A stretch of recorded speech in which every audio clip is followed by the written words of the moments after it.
Friends, કેમ છો બધા? માહિર વેજ કિચનમાં તમારું સ્વાગત છે. ફ્રેન્ડ્સ, આજે હું તમારી જોડે શેર કરવા જઈ રહી છું મસાલા કોણ છે અત્યારે ખૂબ જ વાયરલ થઈ રહ્યા છે. આપણે થોડીક અલગ રીતે કરશું. તો સૌથી પહેલાં મેં 3 અમેરિકન મકાઈ લીધી છે અને ફોલી અને આપણે એના નાના નાના કટકા કરશું. તો આ રીતે મકાઈને કટિંગ કરી લેવાની છે અને ધોઈ અને આપણે એને ખુલ્લા વાસણમાં બાફી લેવાની છે.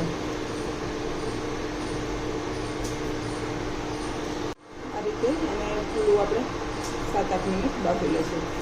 તો હવે આપણી મકાઈ છે એકદમ સરસ બફાઈ ગઈ છે. હવે આપણે એને બંધ કરી દઈશું અને નીકાળી લઈશું. હવે એક તપેલામાં મેં 2 ચમચી જેટલું બટર લીધું છે અને બટર થોડું ઉકળે એટલે આપણે સીધું એમાં લસણ એડ કરી દઈશું.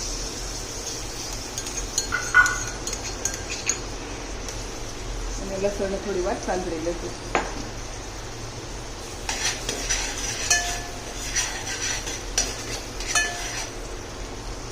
લસણ થોડી કચાશ છોડી દઈએ એટલે આપણે એમાં mix herbs, oregano mix herbs, તમને કોઈ પણ ઇટાલિયન સિઝનિંગ કે કોઈ પણ તમે નાખી શકો છો. 1 ચમચી જેટલા એ નાખશું, 1 ચમચી જેટલા ચીલી ફ્લેક્સ એડ કરશું. એ તમારી તીખાશ મુજબ વસ્તુ ઓછી તમે કરી શકો છો. 1 ચમચી શેજવાન ચટણી નાખશું.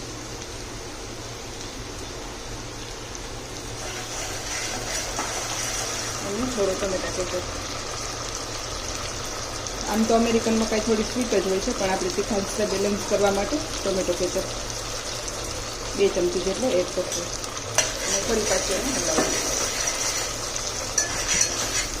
અને મકાઈના ભાગમાં આપણે બાફતી વખતે મીઠું નથી નાખતું.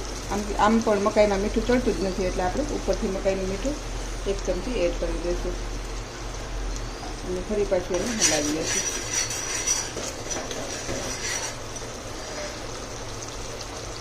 થોડું લાલ મરચું પાવડર. તમે તમારી તીખાશ મુજબ વસ્તુ ઓછું કરી શકો છો, સ્વીટ પણ કરી શકો છો. અને હવે જે આપણે સ્વીટ કોર્ન બાફેલી નાખી છે એને એડ કરી દઈશું અને એકદમ સરસ હલાવી લઈશું.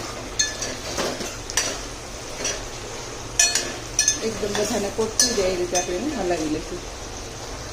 બધી મકાઈમાં કોટ થઈ જાય એ રીતે સરસ હલાવતું રહેવાનું છે અને મિક્સ કરી દેવાનું છે. આપણી બધી મકાઈ છે એકદમ સરસ, એમાં મસાલા છે બધા સરસ છૂટી જવા જોઈએ. તો હવે આપણી કોર્ન છે એકદમ બનીને રેડી છે. હવે આપણે એને સર્વ કરશું.